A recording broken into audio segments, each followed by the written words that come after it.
What is the relationship between economic liberty and civil liberties? Join Richard Ebeling and me in this week's Libertarian Angle as we examine that question.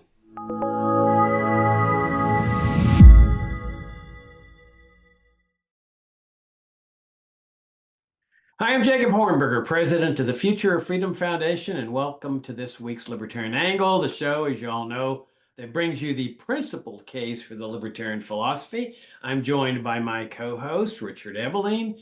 Richard, good to see you again. It's good to be with you, our viewers, and our listeners.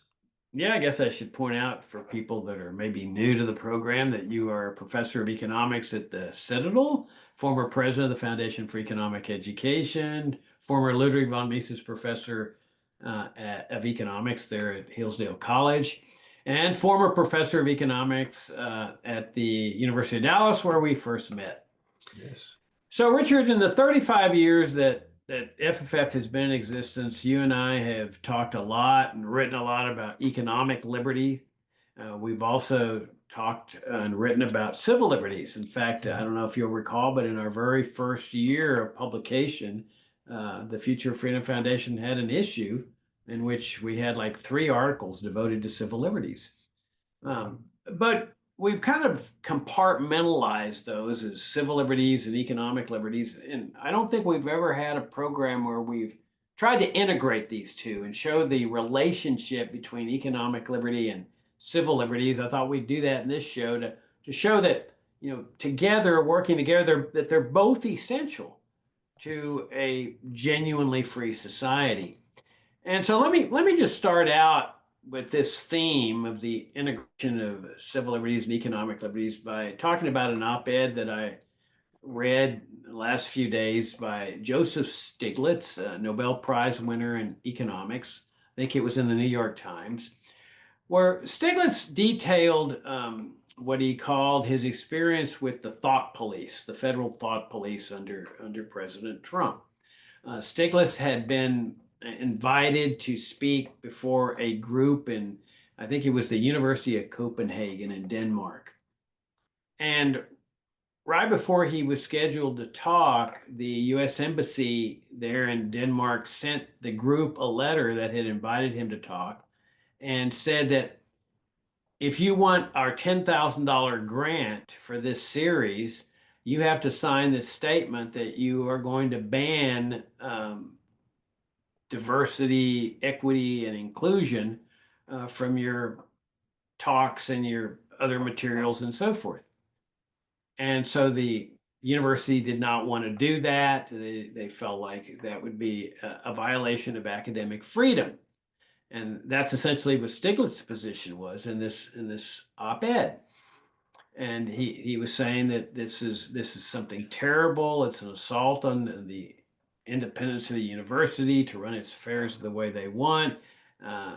And so what ended up happening was they canceled the grant because the university wouldn't go along with it. But interestingly enough, another department came up with the 10 grand, which I assume partly was for Stiglitz's fee. I don't know what his speaking fee is, but my hunch is it probably approached the whole $10,000. But Stiglitz made it clear. Stiglitz never pointed out what his fee was, but he made it clear that even if they had not come through, he would have gone and spoken for free.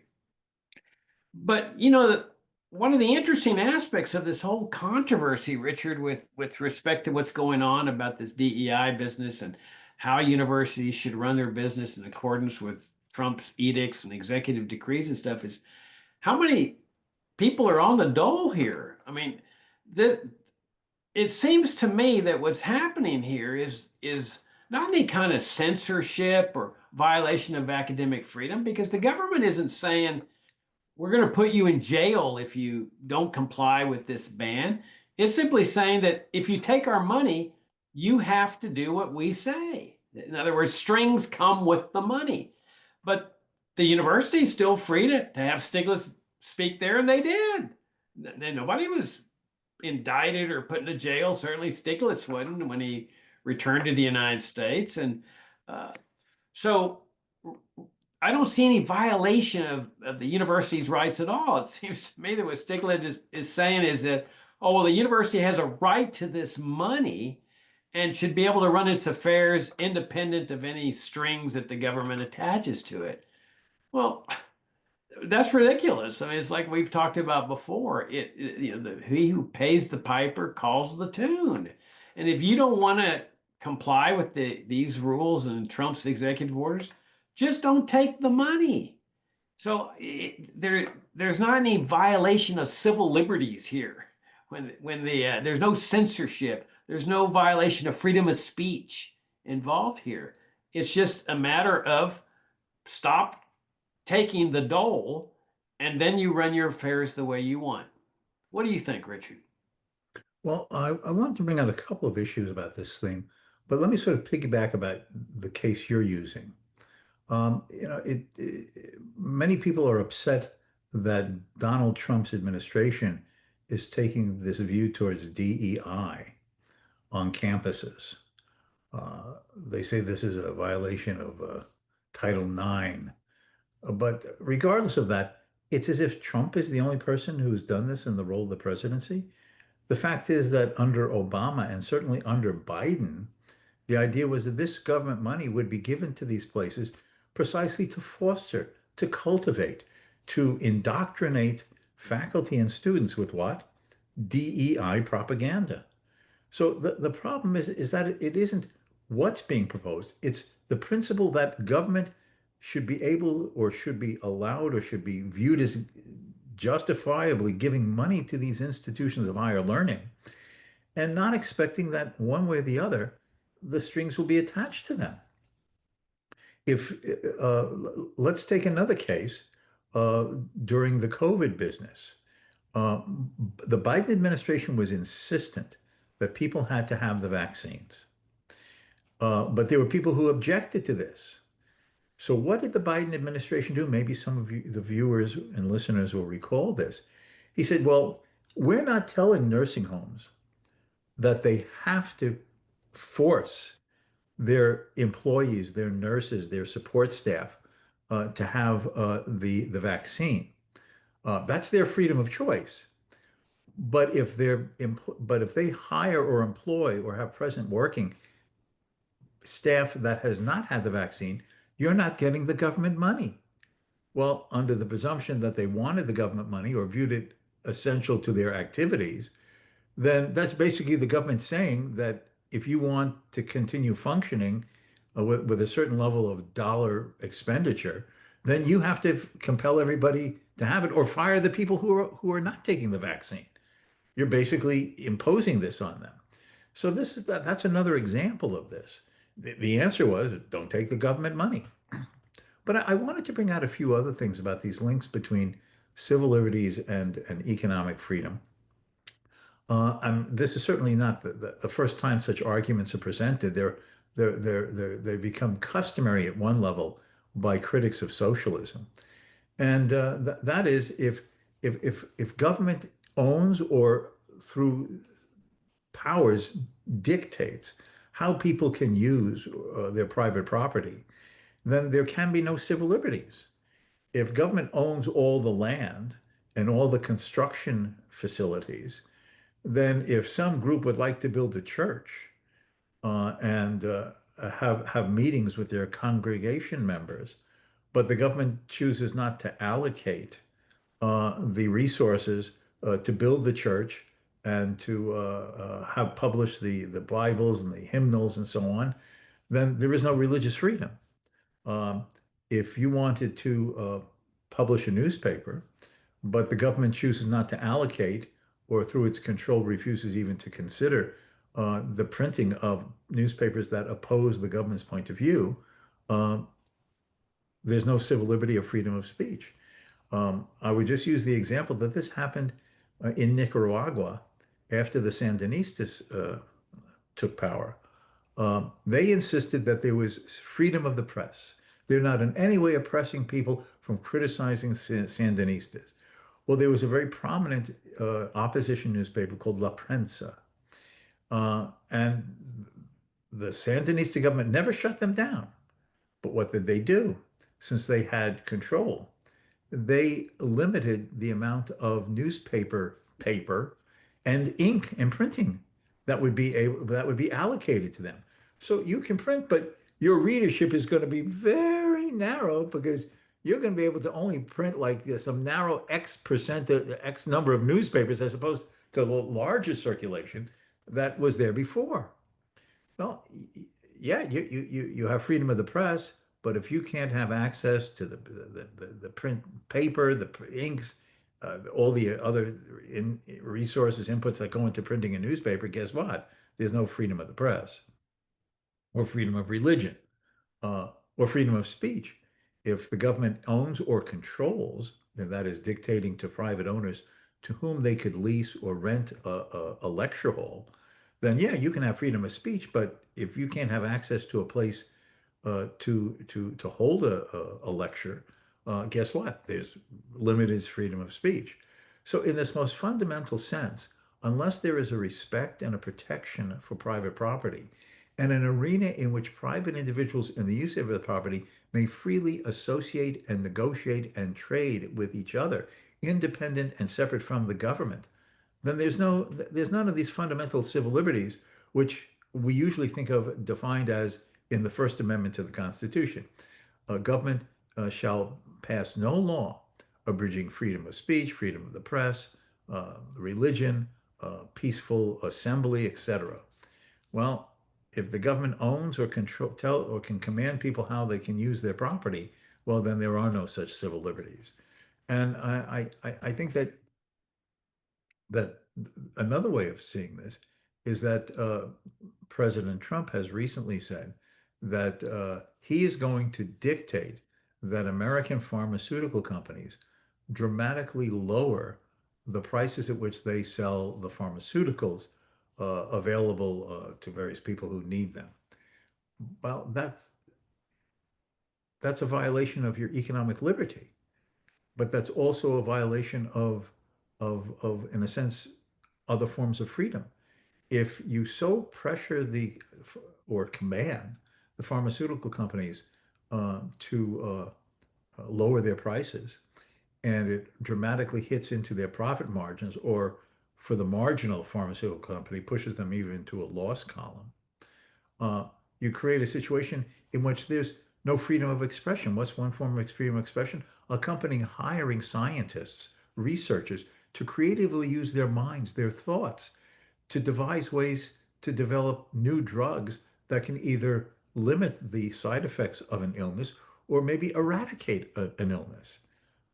So that if the government controls the marketplace, and the marketplace means people's use of their own property, including pricing, then other forms of liberty, freedom of expression, freedom of thought, freedom of doing things with your thoughts, are heavily abridged.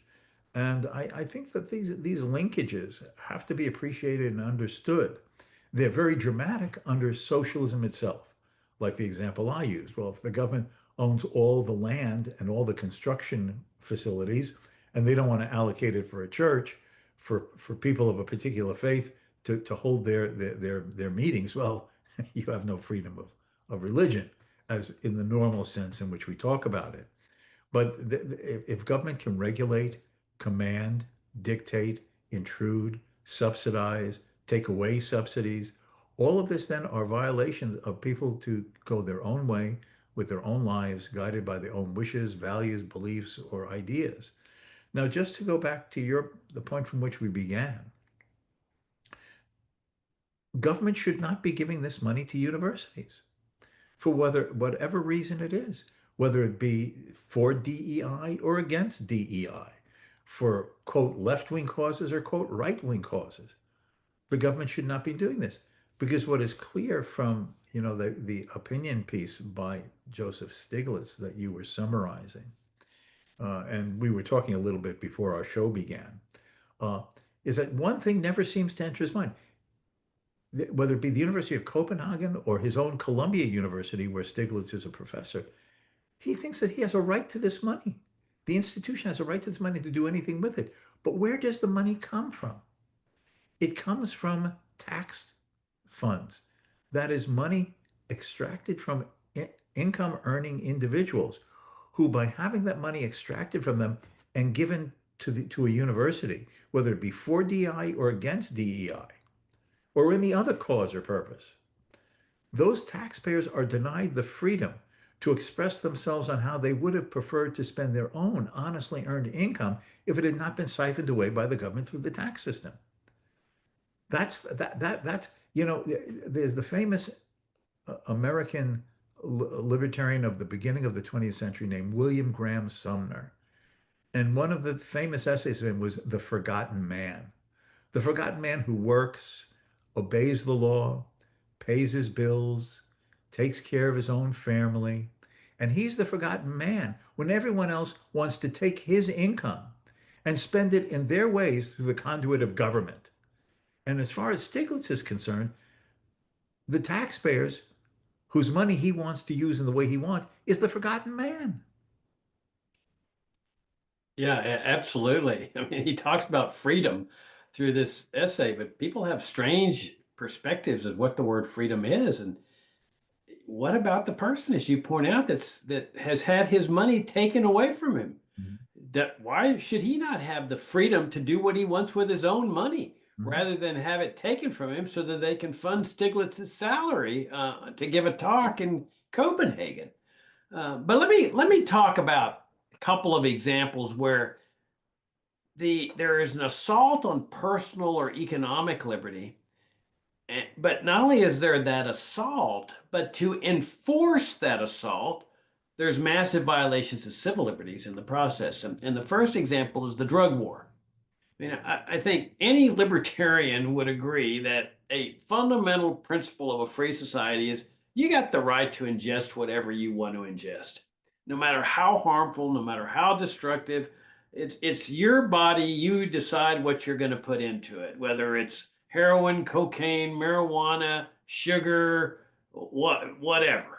That it's your right to do that. Fatty foods, and yet here are drug laws that violate that fundamental principle of freedom, the, the, the freedom to do what you want with your own body. But it doesn't stop there. It's not just a do not take drugs.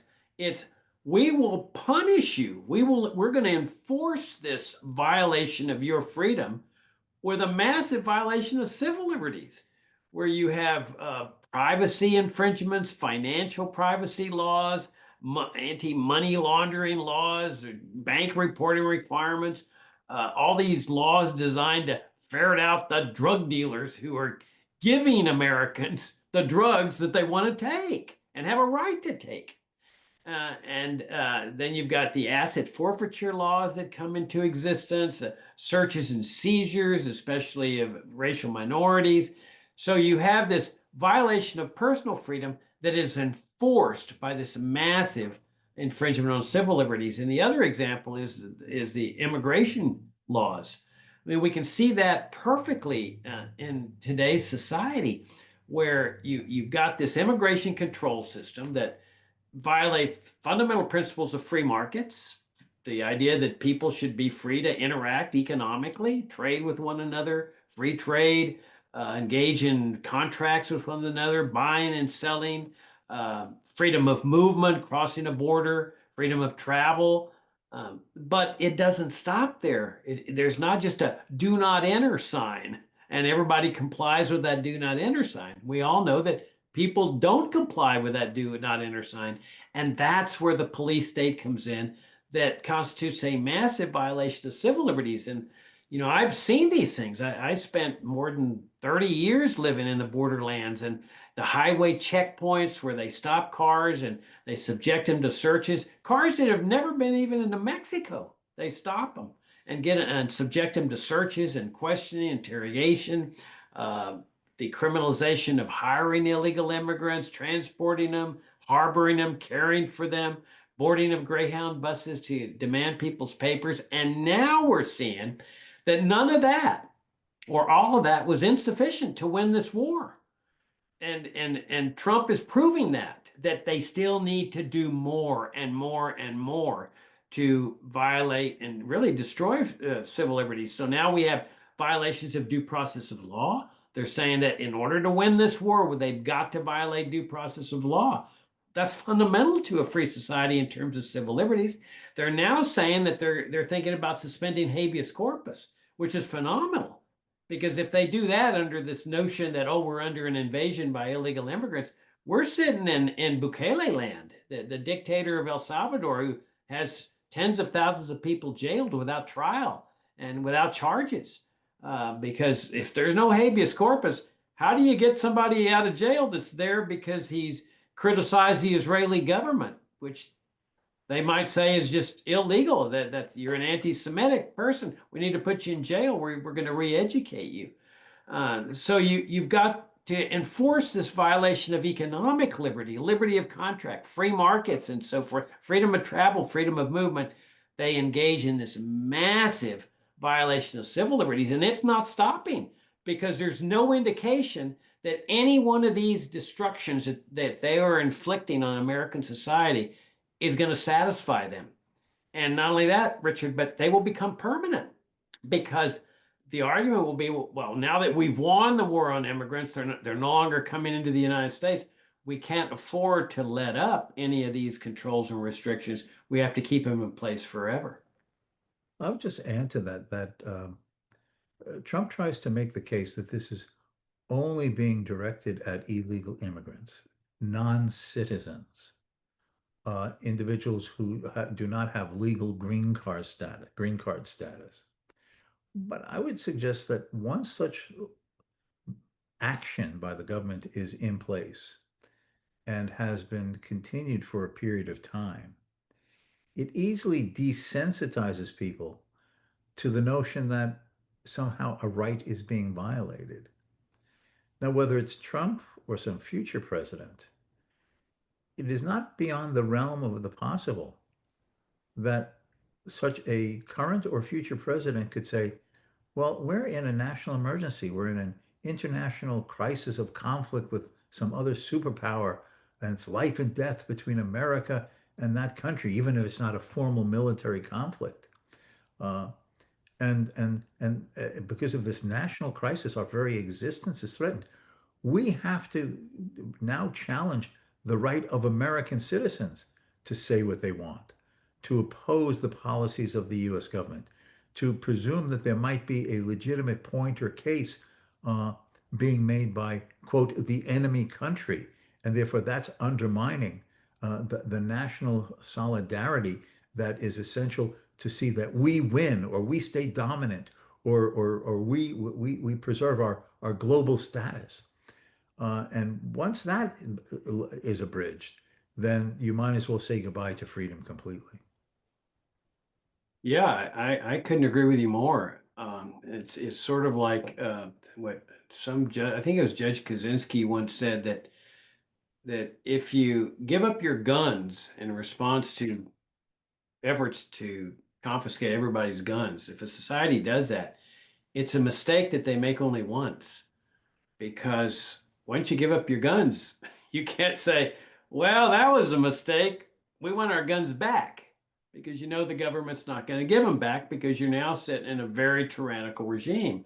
And I think it's much the same with respect to these liberties, civil liberties, freedom of speech. Is that once you're living in a land where there's no habeas corpus, for example, and they round up a few hundred people like Pinochet did when he took over in his coup, which was a U.S. supported coup. I mean, they really loved what Pinochet did. And once he rounded up a few thousand people and killed a few thousand people or disappeared a few thousand people and tortured them and word spread, that silenced society forever, at least for its next 17 years. That once you lose it, you lose it because then the dictator and the national security establishment, the military, the intelligence services have now extended their control over society. Once that control has been exercised in a very vicious, deadly way, who's going to talk up? Who's going to criticize the government? We saw this. I know people don't like when you bring up Nazi Germany because I say, oh, you've lost the argument and all that nonsense. I think it's very instructive sometimes to bring up Nazi Germany because they're sort of, to use the term, gold standard when it comes to tyranny. I mean, everybody understands that was tyranny. So when they're doing something and your government's copying it, that should give alarm bells out that something's wrong. And when Hitler declared this national emergency after the Reichstag fire, which they were saying was committed by terrorists and communists, which is kind of ironic because those became the two official enemies of the U.S. national security state after the World War II. Um, that Hitler had to go to the Reichstag to get these emergency powers, which is very interesting. He didn't just declare a national emergency and say, I have these emergency powers because there's terrorism now, and I'm going to declare war on terrorism. He went to the Reichstag and actually asked for these emergency powers. And after heated debate, they gave them to him. But they said, these are only going to be temporary. You have to come back and ask for permission to renew them. Well, after a period of time with these emergency powers, he consolidated his dictatorship there, where it didn't matter about him coming back to renew them because he had total control at that point. In other words, people had lost their liberties on a permanent basis as long as Hitler was in power because they had made the mistake of surrendering their liberties in the first place. Ironically, Hitler really did go back to the Reichstag every 2 years or 3 years and dutifully asked for a renewal, and they dutifully gave him the renewal all the way to the time that he died. But my point is that once you surrender your liberties, you may never get them back again. That's why we need to fight to protect them now, not later. I can say that in academia, uh, uh, DEI and the fact that the government supported DEI uh, through the funding, through legal definitions, because of the funding, that it created a lot of self-censorship, so that if someone spoke about DEI and you were to think of raising objections to it, um, the definition of racism, the definition of sexism, the benchmark by which you're claiming to be able to measure and determine Mm. uh, racial or gender or sex discrimination.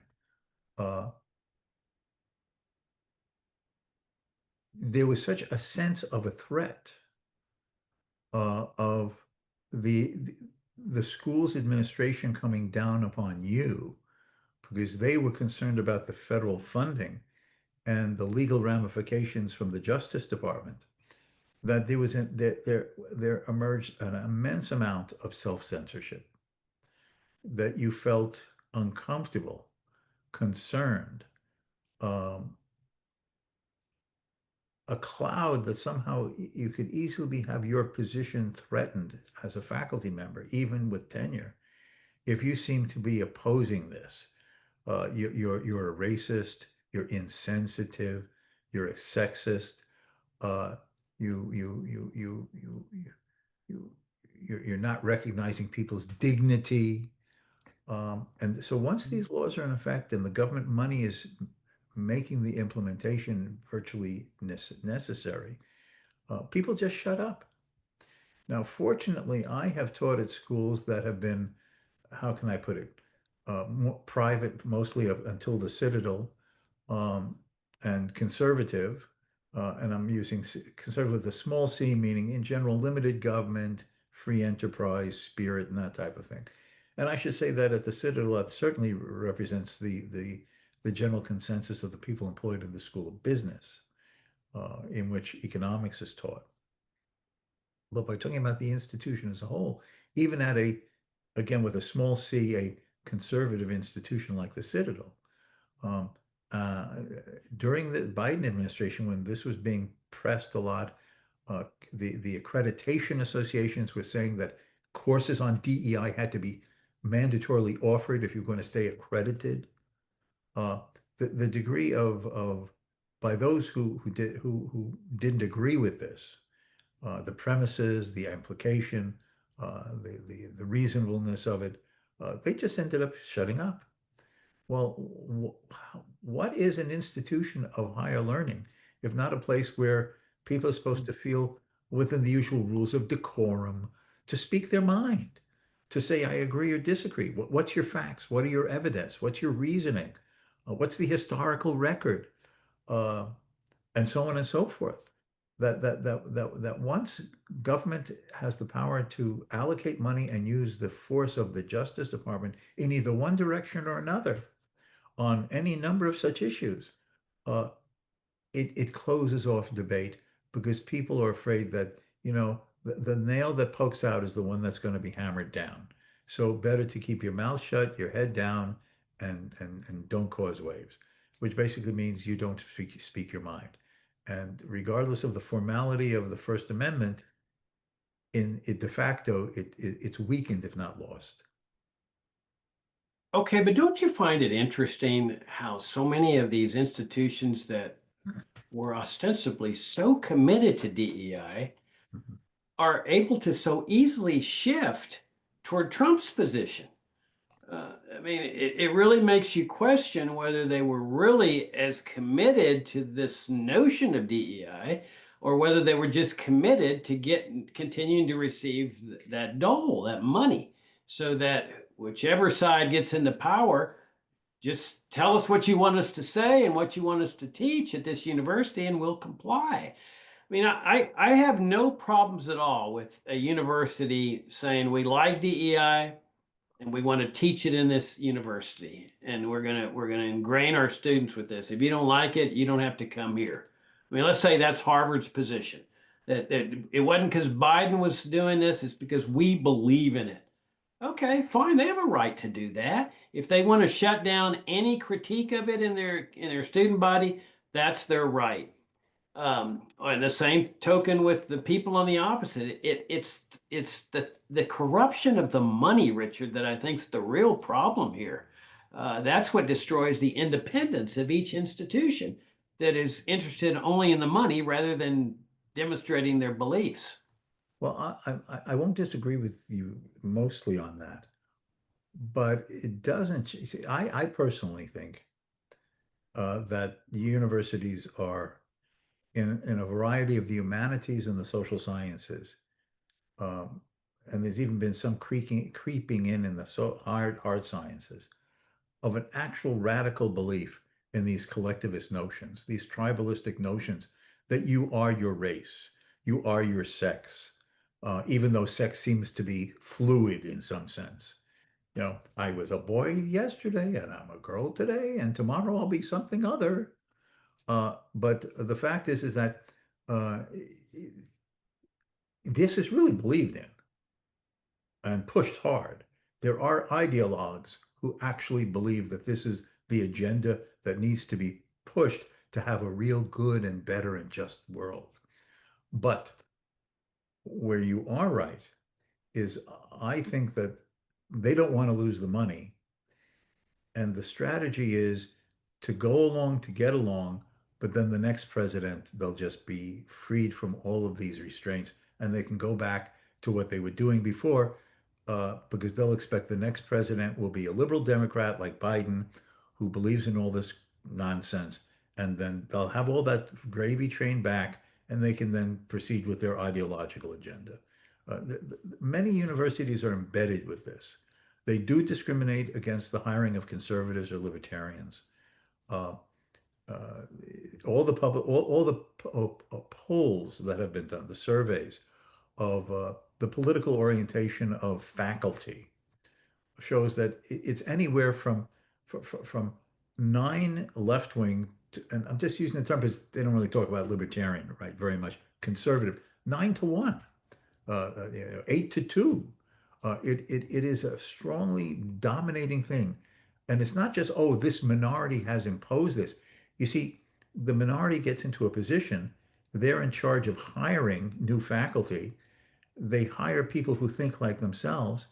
They then make those people on an easier track to get tenure, and then they're embedded in the institution. These are people here, those people are there for the long haul, and they believe that they're on, quote, the right side of history, and it's their duty to indoctrinate a new generation. Now, what facilitated this and made it easier was the government money. Now, Trump just wants to push an opposite agenda.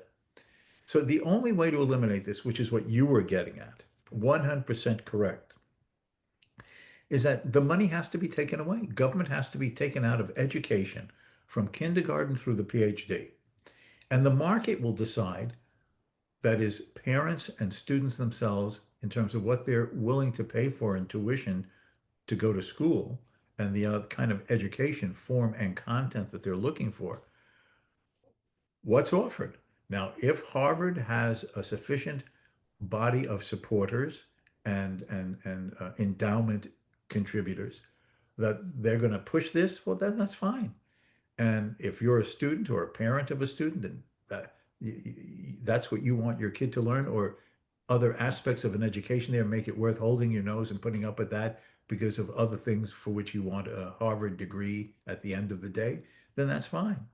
Just as there has recently been set up this University of Austin in Texas, which is basically a private university that is meant to be the exact opposite of the left-wing agenda. Intentionally, consciously, they get private donors. They're starting to hire faculty. They have a student body. And that's just another form of a market test. But until you get government out of this, it's going to be a tug of war, a battle of whose ideology will have the taxpayers' money to use the way they want, rather than letting the taxpayers and the income earners decide themselves. Because who are the income earners? The people who either want to go to school themselves or send their children to school. If you want education X, you go to those schools. If you want education Y, you go to those schools, or some blending of the two.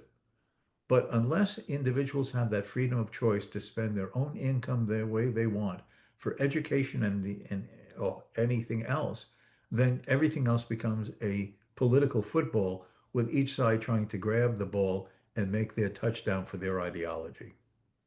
Yeah, and the school doesn't have to respond to market forces. Correct. Now, it could be that a university says, well, we don't care. We believe in these ideas. We believe in DEI. If we lose market share or our student body goes down, so be it. They're deeply committed. Sort of like a church. You know, a church doesn't abandon its central principles just because it's losing members of the church. At least a genuine church doesn't. But if you've got government money coming in, then it totally distorts the market signals. It's saying, well, you don't need to worry about losing student bodies or donations or whatever, because we're going to subsidize your views that the market is finding quite repugnant. Right. So, okay. On that note, Richard, we'll wrap things up. As always, I greatly enjoyed the visit with you. Thank you all for tuning in. Thank you for your great support of FFF. And Richard, I look forward to talking to you next week. Until next time.